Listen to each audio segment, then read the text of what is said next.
Hi guys and welcome on GSM-ABC YouTube channel. In this video I will show you how to put on silent your iPhone 15 Pro and Pro Max. So here is my 15 Pro Max and to put on silent it is very easy. We have two ways.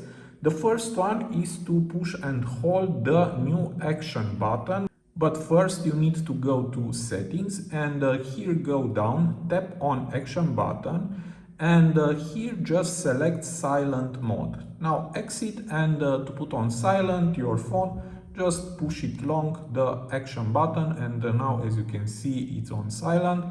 And to turn off silent mode, again push it long and now your phone will ring. If you will push it just like this, nothing happens, so you need to push it long. And now the second way, just go to the control center and here we have the ring icon. Now it's turn it on and to turn off just tap here and silent mode it's on now, and to turn off tap again and silent mode it's off. So it is very easy. I hope this video to be useful and see you to the next. Have a nice day.